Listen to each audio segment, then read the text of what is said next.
আসসালামু আলাইকুম প্রিয় দর্শক, অন্য মঞ্চের আলাপ চাইতায় আপনাদের সকলকে আমন্ত্রণ। তারেক রহমান যাবেন, কিন্তু তার জন্য শর্ত হচ্ছে শেখ হাসিনাকে ফিরিয়ে দিতে হবে। মানে সহায়ক পরিস্থিতি হলে তিনি যাবেন। এরকম একটা কথা বলা হলো। আ আসলে তিনি ভারতে যাবেন? ভারতে যাওয়ার জন্য শর্ত কি আসলেই শেখ হাসিনা ফিরিয়ে দেওয়া? শেখ হাসিনাকে ফিরিয়ে দেওয়ার ব্যাপারে এত জোর তাহলে কেন দিচ্ছেন? আপনি যেই বিশ্লেষণটা দিলেন সেটি তো তারাও জানেন, তারাও বোঝেন। যদি একটা শর্ত দেয়া হয় ভারতে যাওয়া, সেটা হচ্ছে কোনোভাবেই যেন শেখ হাসিনা বাংলাদেশে আসতে না পারে। এইটুকুই বললাম। আচ্ছা। শোনেন, তারেক রহমান সাহেব 17 বছর এক্সাইল ছিলেন লন্ডনে। শেখ হাসিনা যান নাই লন্ডনে। উনি কি এগুলা তাল বাহানা করছেন তারেককে ফেরত না দিলে লন্ডন যাব না? হুম। এইসব বাহানা আমার কাছে ভাই বাহানা। আর গুজ্জ কথা আমার সাথে কেউ শেয়ার করে নাই, তো আমি জানি না। তাহলে কি আপনার কি মনে হয়, বা যদি এটাও কি কোনো জানেন কিনা, তারেক রহমান কি যাচ্ছেন ভারতে? ভারতে যাচ্ছেন? আমার কি মনে হয় আমি বলে দিলাম, না, না। যদি ভারত হ্যাঁ, ভারতে যাচ্ছেন একদম কিনা? হয় যে কোনোভাবেই শেখ হাসিনাকে ভারত আসতেই দিবে না, হুম। শেখ হাসিনা প্লেনে চললেও ভারত প্লেন থেকে টেনে শেখ হাসিনাকে নামায় রাখবে, তাহলেই কেবলমাত্র সম্ভবত বাংলাদেশ সরকার ভারত সফরে যাবে। আচ্ছা, আচ্ছা। আ ভাই শুনেন শুনেন শুনেন হ্যাঁ। ভাই শুনেন, ধরলাম শেখ হাসিনার কাছে পাসপোর্ট নাই। Hmm, sarkar can issue a travel pass now at this moment. Hmm, hmm, And Sheikh Hasina, if she really wants to come back, she can come back tomorrow. Hmm. That's all I can understand. Rest আপনারা চিন্তা করে বলেন, চিন্তা করে নিজেদের উত্তর নিজেরা খোঁজেন। এখন তারেক রহমান যাবেন কিনা, আপনার এই বিষয়ে আপনার মানে বিশ্লেষণ কি? আমি জানি না, আচ্ছা, আপনি জানেন না। আমি জানি না। দুই রকম চাপ আছে। হুম। যেই চাপ জয়ী হয়, এই ২ রকম চাপ কোন, কোন পক্ষ থেকে? একটা সফট চাপে যাওয়া উচিত, হুম, প্রতিবেশী বদলানো যায় না। হুম, একটা নতুন শুরু হওয়া উচিত, নতুন একটা ফ্রেশ স্টার্ট যেটাকে বলে সেটা হওয়া উচিত। ভারতের সঙ্গে আমাদের অনেকগুলো বিষয় আছে, মীমাংসিত এবং অমীমাংসিত। গঙ্গা পানি চুক্তি শেষ হচ্ছে হুম। এই ডিসেম্বর। বছর, হুম, কি হবে? 54টা অভিন্ন পানি আছে, নদীর পানি আছে, কি হবে? এইটার শর্ট পড়লে ওইটার শর্ট পড়লে তাড়াতাড়ি ভারত থেকে আনতে হয়, কি হবে? ভিসা বন্ধ থাকলে আমাদের দেশের মানুষ, আমাদের সাধারণ মানুষ যারা চিকিৎসার জন্য একটু কম খরচে বেটার ট্রিটমেন্টে যেতে চায়, তারা পড়ে যায় বিপদে। তো ইত্যাদি ইত্যাদি অনেক বিষয় আছে। আর একমাত্র সেটা একটা লেখায় পড়ছিলাম, একটা কলামে একজন লিখেছেন যে একজন কেন, আমি নামই বলি, আমাদের দেশনেত্রী বেগম খালেদা জিয়ার প্রেস সেক্রেটারি ছিলেন ভদ্রলোক, হ্যাঁ। উনি লিখছিলেন যে একমাত্র অতি ব্যাককল ছাড়া কেউ নেক্সট ডোর নেইবারের সাথে সম্পর্ক খারাপ করে না। হুম। অতি ব্যাককল মানুষই কেবলমাত্র নেক্সট ডোর নেইবারের সাথে সম্পর্ক খারাপ করে। উনি সাবেক প্রধানমন্ত্রী বেগম খালেদা জিয়ার প্রেস সেক্রেটারি ছিলেন। সো ওনারই ফেসবুক স্ট্যাটাসটা দেখলেই আপনারা পেয়ে যাবেন। আচ্ছা। তো এখন এইটা একটা চাপ আছে, হ্যাঁ, কিন্তু আরেকটা চাপ আছে যে আপনি জানেন বাংলাদেশে এখন রাইট স্পোর্টস এর একটা উত্থান, খুব শক্ত উত্থান। পাকিস্তানের সঙ্গে আমাদের নতুন করে একটা এক ধরনের সম্পর্ক তৈরি হওয়া, তুরস্কের সাথে একরকম নতুন সম্পর্ক, আবার আর একটু দৃঢ় সম্পর্ক বিল্ড আপ করা, ৭৭টা আসন নিয়ে জামাতের পার্লামেন্টে থাকা, এই সব কিছুর তো একটা ইনফ্লুয়েন্স আছে। এবং দিল্লি না ঢাকা, দিল্লি না ঢাকা, এই স্লোগান তো আমরা কিছুদিন আগে পর্যন্ত খুব খুব জোরে জোরে শুনতে দেখেছি। কিন্তু এই স্লোগানের মাঝখানে যখন আবার ভিসা ওপেন হলো, দেখা গেল এক রাতে ১.৫ লক্ষ আবেদন জমা পড়ে গেল, লাইন জট হয়ে গেল, সার্ভার ডাউন হয়ে গেল, ইত্যাদি ইত্যাদি। তো এই আর তো দুই রকম চাপই আছে, দেখা যাক। আচ্ছা, একটু আরো ছোট, ছোট করে ২-১ টা ইস্যু কথা বলে ফেলি যে আগস্ট মাস যাচ্ছে, ২১শে আগস্ট গেল। ২১শে আগস্টের সেই বোমা হামলার মামলায় যারা আসামি ছিলেন সবাই বেকসুর খালাস পেলেন। মানে ২৪ জন মানুষ মারা গেছেন সেই বোমা হামলার ঘটনায়। কিন্তু কেউ সেই ঘটনায় দায়ী না। আচ্ছা, যারা খালাস পেলেন ঠিক আছে, তারা দায়ী না। কিন্তু কারা দায়ী সেই বিষয়ে কোনো তদন্তও হলো না। ওই সময় যেটা হয়েছিল বিএনপি সরকারের সময় জজ মিয়া একটা নাটক হয়েছিল। সেটি পরবর্তীতে আসলে বিএনপিও বলেছে যে এটি আসলে কিভাবে, কিভাবে হয়েছিল, নানান রকম ব্যাখ্যা ছিল। কিন্তু এখনকার যেটা দেখা গেল যে ২৪ জন মানুষ মারা গেল একটা বোমা হামলায় মারা গেল যখন বিএনপি সরকার ক্ষমতায় ছিল। কেউ এটার জন্য দায়ী না। আ এটি আসলে কেমন হলো? শারমিন, একটা চমৎকার সিনেমা ছিল নো ওয়ান কিলড জেসিকা। হুম, আমি জানি না আপনি দেখেছি। দেখেছেন কিনা। জেসিকা নামের একটা মেয়ে খুন হয় এবং আসামি পাওয়া যাচ্ছে না। তো নো ওয়ান কিল জেসিকা। দেখুন, এটা 21শে আগস্ট হত্যাকাণ্ডটি এটি বাংলাদেশের রাজনীতির মোড় পরিবর্তন করা একটা ঘটনা আমি বলবো। 21শে আগস্ট 21শে আগস্ট যদি বাংলাদেশে না ঘটতো, আমি জানি না বাংলাদেশের রাজনীতি যেটা 91-তে শুরু হয়েছিল, একটা মোটা দাগের গণতন্ত্রের রাজনীতি, যে 5 বছর এই দল ভোটে থাকবে, তারপরে বিরোধী দলে যাবে, আবার ভোটে আসবে, আবার যাবে, এই ধারাটা চালু থাকতো কিনা এই প্রশ্ন থাকে। বিকজ 21শে আগস্ট আওয়ামী লীগের মধ্যে এমন একটা ভীতি তৈরি করেছিল বলে আমার ধারণা, আবারও বলছে আমার ধারণা, যে বিরোধী দলে গেলে তো নির্বংশ হবার সম্ভাবনা তৈরি হয় এই দেশে। সো কোনোভাবেই বিরোধী দলে যাওয়া যাবে না, সেটা আপনি তত্ত্বাবধায়ক বাতিল করে হোক, সেটা আপনি ব্যালট বাক্স ছিনতাই করে হোক, সেটা আপনি জাল ভোট দিয়ে হোক, whatever be the case, I cannot be in the opposition. কারণ অপোজিশনে গেলে নির্বংশ হয়ে যেতে হবে। সো 21শে আগস্ট এটা এটা আসলে না, এই মুহূর্তে যখন আমি বলবো একদল আমাকে মাথায় তুলে নাচবে, আরেক দল আমাকে কুৎসিত ভাষায় গালাগালি করবে, দুটার কোনোটারই কিন্তু লজিক নাই।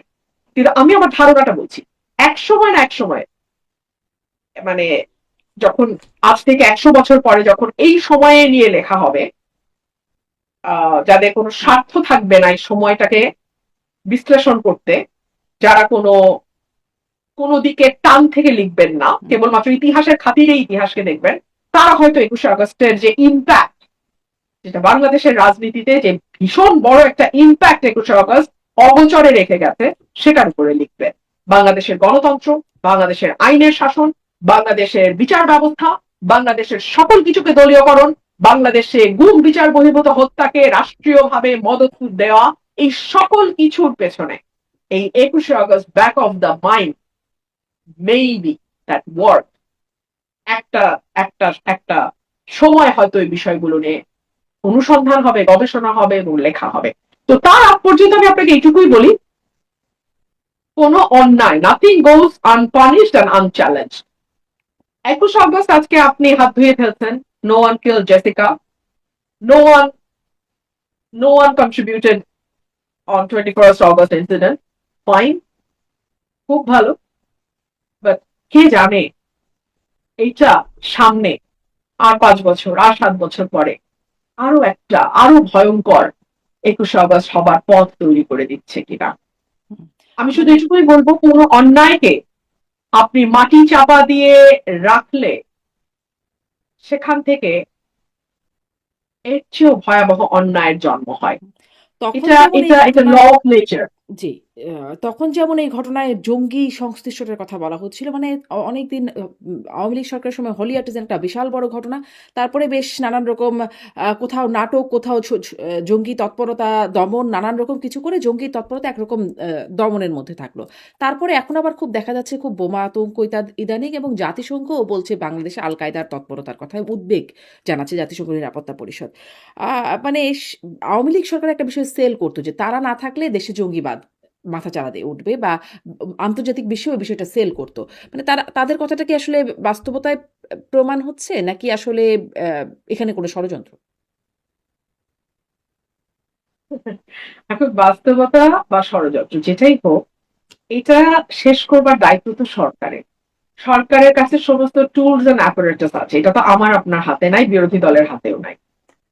আপনি পুলিশ বলেন, প্রশাসন বলেন, আর্মি বলেন, বিজিবি বলেন, গোয়েন্দা সংস্থা বলেন, সবই তো সরকারের হাতে। এখন সরকার যদি এটাকে শক্ত হাতে, ষড়যন্ত্র বা বাস্তব যেটাই হোক, দমন করতে না পারে, তাহলে কি প্রমাণ হবে জানেন? প্রমাণ হবে বিএনপি মানেই খাম্বা, বিএনপি মানেই লোডশেডিং, বিএনপি মানেই গ্যাসের অভাব, বিএনপি মানেই চাঁদাবাজি, বিএনপি মানেই আইন শৃঙ্খলা পরিস্থিতির অবনতি, বিএনপি মানেই হচ্ছে জঙ্গিবাদ। সো এটা যদি বিএনপি নিজের ভালো, পাগল নাকি, মানে নিজের ভালো নাকি পাগলও বোঝে, তো বিএনপি যদি না বোঝে, এবং আমরা যারা বলছি আমাদেরকে যদি শত্রু জ্ঞান করে গালাগালি করে এবং বারবার বলে তোমাকে রুমিন ফারানা বানাইছে বিএনপি, কি বিপদ, কি বিপদ। মানে নিজের ভালো তো পাগলও বোঝে। আমি শুধু এইটুকুই বলবো, বিএনপি যদি এই জায়গাগুলোতে স্টিয়ারিং এ বসে নিজেদের এই কালিমা মোচন করতে না পারে, যেটা 1 থেকে 6 যে কালিমা ছিল, সেটা যে রিপিটেশন আমরা আবার এই 2026-এর পর থেকে দেখতে পাচ্ছি, তাহলে কিন্তু 100 টাকার লাঞ্চ, 200 টাকার শার্ট, 300 টাকার মানে গাড়ি বহর, সরকারি গাড়ির তেল নেব না, এগুলো কিন্তু আপনাকে 10% বেতন সরকারি খাজানায় জমা দেওয়া আর খাল খনন, এটা কিন্তু আপনাকে রক্ষা করতে পারবে না। মানুষ কিন্তু অনেক স্মার্ট হয়ে গেছে। আপনি আপনার টিম সহ 2001-এ পড়ে থাকতে পারেন, বাট এটা কিন্তু 2026। তখন কিন্তু মানুষের হাতে সেলফোন ছিল না। তখন কিন্তু যে কেউ রাস্তায় দাঁড়ায়, একটা দোকানি কিংবা একটা নিম্ন মধ্যবিত্ত মানুষ যে বাজারে গেছে, কিংবা একজন সিএনজি ড্রাইভারের মতামতটা ঠাস ঠাস করে এরকম নিয়ে নিয়ে ফেসবুকে ছাড়তে পারতো না 2001 সালে। এখন কিন্তু পারে। তো আপনাকে বুঝতে হবে সময় পাল্টে গেছে। আরো একটু এই কথাটা এই জিজ্ঞাসা করি যে সম্প্রতি দেখলাম মানে বিষয়টা নিউজ ফিডে বেশ আসছে সামাজিক যোগাযোগ মাধ্যমে, বিশেষ করে যে আহ, সাবেক শিক্ষামন্ত্রী পররাষ্ট্রমন্ত্রী দীপুমণি, তার স্বামী মারা গেছেন, তিনিও একজন ব্যারিস্টার আইনজীবী। তিনি মারা গেছেন, তাকে প্যারোলে মুক্তি দেওয়া হয়েছে, মুক্তি থেকে মানে সেখান থেকে তিনি আবার জেলখানায় গিয়ে ঢুকেছেন। দীপুমণি না শুধু, আরও মানে আওয়ামী লীগের যারা মন্ত্রী ছিলেন বা নেতারা ছিলেন, তাদের আসলে সবারই কম বেশি এই অবস্থার মধ্যে দিয়ে যাচ্ছে। যখন বিএনপি যখন বিরোধী দলে ছিল, আওয়ামী লীগ যখন ক্ষমতায় ছিল, বিএনপি নেতাকর্মীরাও এরকম নানান রকম তারা এরকম মিথ্যা মামলা, ভুয়া মামলা, হয়রানিমূলক মামলার শিকার হয়েছে এবং হয়রানিও হয়েছে, অবিচার হয়েছে। তো এখন কি সুবিচার হচ্ছে? আমি তো বলি, old wine in new bottle, nothing has change. কিচ্ছু বদলায় নাই, কিচ্ছু বদলায় নাই। সেই এজাহারে হ্যাঁ, ভিকটিম বদলেছে। ভিকটিম বলতেছে, হ্যাঁ ভিকটিম বলতেছে। এখন আমার ভয়টা কি, an eye for an eye will make the entire society blind। এবং এই যে এখন হচ্ছে, আওয়ামী লীগ আবার হুঙ্কার দিচ্ছে এসে একটা একটা করে দেখে নেব। হ্যাঁ, তারা নিজেরাই বলে ফেসবুকে, আপনি খুলেন কমেন্ট গুলো দেখেন যে আমাদের বাড়ি পুড়িয়েছে, পাড়া সহ জ্বালিয়ে দেব, গ্রাম সহ জ্বালিয়ে দেব। তো এই জল এই অগ্নিকুণ্ডেই আমরা থাকবো। আর আপনারা যারা কোনো মতে বিদেশে চলে যেতে পারছেন, আপনারা জীবনটা নিয়ে বেঁচে গেছেন। আর আমরা যারা বাংলাদেশে জন্মাইছি এবং বাংলাদেশে আসি, আমরা এই আগুনে পুড়েই মরবো। এইটুকুই আমি বলবো, আর কি বলবো বলেন, আমার আর এর বেশি কিছু বলার নাই। একটা একটা নতুন আশা, একটা নতুন স্বপ্ন, সেই স্বপ্ন 100 টাকার লাঞ্চ আর 200 টাকার শার্টে আটকায় গেল। এই স্বপ্নটা তো দেখি নাই রে ভাই। আমরা তো আরো বড় স্কেলে স্বপ্নটা দেখছিলাম, আরো বিস্তৃত পরিসরে একটা বেটার বাংলাদেশের স্বপ্ন দেখছিলাম।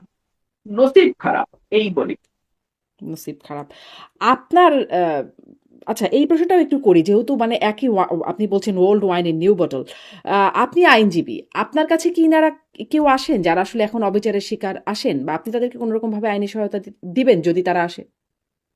না, ইন্টারেস্টিংলি আমার কাছে কিন্তু কোনো পলিটিক্যাল মামলা এখন পর্যন্ত আসে নাই। কোনো পলিটিক্যাল মামলা এখন পর্যন্ত আসে নাই। আমার যেটা আরো আরো ইন্টারেস্টিং শারমিন, আমার নেতা কর্মী যারা মানে হাসের ইলেকশন যারা করছে, রুমিন ফারহানার ইন্ডিপেন্ডেন্ট ক্যান্ডিডেটের ইলেকশন যারা করছে, তাদেরকে হরে ধরে মামলা দেওয়া হচ্ছে, হরে ধরে মামলা দেওয়া হচ্ছে। সেগুলার জামিন করতে করতেই আমার অর্ধেক দিন পার হয়। কিন্তু ওই আগের সরকারের কারো না, ওদের কোনো মামলা আমার কাছে এখন আসে নাই। মানে যদি আসে আপনি নেবেন? আমি দল হিসেবে তো মামলা দেখবো না, আমি দেখবো যে মামলায় সাবস্ট্যান্সটা কি। মামলার এখন যদি এখন ধরুন মানে একজন প্রফেসরের বিরুদ্ধে হত্যা মামলা হয়, ইউ আন্ডারস্ট্যান্ড মানে এটা সাবস্ট্যান্স কি দাঁড়ায়, তাই না? প্রফেসর, খেলোয়াড়, সঙ্গীত শিল্পী সবার বিরুদ্ধেই হতে মামলা। হ্যাঁ হ্যাঁ, আমি জাস্ট একটা এক্সাম্পল দিচ্ছি আর কি। হ্যাঁ, তো আসে এবং প্রথমে তো প্রাথমিকভাবে যেটা আসে সেটা হচ্ছে জামিনের আবেদন। জামিন কিন্তু খালাস না, জামিন হচ্ছে একটা ইন্টারিম রিলিফ। মামলা চলমান থাকবে, যদি সাজা হয় আপনি কারাগারে যাবেন। এবং মানে জামিনটা কিন্তু একটা অধিকার, জামিনটা আদালতের একটা ডিসক্রিপশন। এখন আমার কাছে কোনটা ভয় লাগে জানেন? আমাদের আদালতগুলোর উপর সরকার তাদের পিপি, এপিপি, ডিএজি, এজি দিয়ে নজর রাখে যে কোন কোর্ট জামিন দিচ্ছে, বেশি বেশি রিলিফ কোন কোর্ট দিচ্ছে, সেই কোর্টের পাওয়ার চেঞ্জ করে দেওয়া হয়। সেই কোর্টে অ্যাটর্নি জেনারেল এসে ওপেনলি ধমকায় দিয়ে যায়। ধমকায় মানে এই আপনি বেল দিচ্ছেন কেন, এরকম তো না। ধমকানোটা হয় ঘুরিয়ে ধমকানো। এগুলো আমার নিজের চোখের সামনে আমি ঘটতে দেখি আজকাল। এগুলো আমি আমার 25 বছরের প্র্যাকটিসে দেখি নাই স্বামী। জজ সাহেবরা এখন ভয়ে থাকেন, আমি উচ্চ আদালতের কথা বলছি, ওনারা এখন ভয় থাকেন জামিন দেবেন কি দেবেন না। আমি ইন্টারিম রিলিফের কথা বলছি। আগে তো খালাস হতো বা কনভিক্টেড হতো রাজনৈতিক পরিচয় দেখে, হুম। হ্যাঁ, বড় নেতা হইলে কনভিক্টেড, মিথ্যা মামলায় সাজা দিত, কিন্তু এখন তো জামিনটা পর্যন্ত ডিসাইডেড হয় এজি ডিএজি এজি এদের চোখের ইশারায়। যেটা ভয়ঙ্কর না ব্যাপারটা, এটা আরো বেশি পিছনে যাচ্ছি আমরা। রুমিন ফারহানা, শেষ করব, কিন্তু শেষ করার আগে আপনার রাজনৈতিক পরিকল্পনা কি? মানে বিএনপিতে ছিলেন, সেখান থেকে চলে আসলেন, স্বতন্ত্র নির্বাচন করলেন, এমপি আপনি হলেন আবারও। তার সামনে আপনার রাজনৈতিক পরিকল্পনা কি? আমি মানুষের সাথে ছিলাম, মানুষের সাথে আছি, মানুষের সাথে থাকি। আজকে যদি আমার কথা কোনো দলের ভালো লাগে, আপনি নিশ্চিত থাকেন তারা ক্ষমতায় আসার পর আমার কথা তাদের সবচেয়ে বেশি তিতা লাগবে। আজকে যেমন বিএনপি তিতা লাগছে, আওয়ামী লীগ যদি কখনো ক্ষমতায় আসে আওয়ামী লীগেরও আমার কথা সমান তিতা লাগবে। সো আমি আপনি সর্বদা মানুষের বিরোধী সাথে দল। আমার কাছে রাজনীতিবিদ হওয়াটা খুব গুরুত্বপূর্ণ, আমি রাজনীতিবিদ হয়ে উঠতে চাই। জি। এবং আমি ভবিষ্যতে প্রশ্ন যদি আমাকে করেন, আমি আপাদমস্তক বিশ্বাসী মানুষ। আমি তকদিরটা একেবারে আল্লাহর হাতে আমি বিশ্বাস করি, তো আল্লাহ আমার ভাগ্যে যা লিখে রেখেছে তাই হবে। জি। রুমিন ফারহানা, অনেক ধন্যবাদ, অনেকটা সময় কথা বললাম আপনার সাথে। ধন্যবাদ যুক্ত হওয়ার জন্য। আপনাকে অনেক ধন্যবাদ।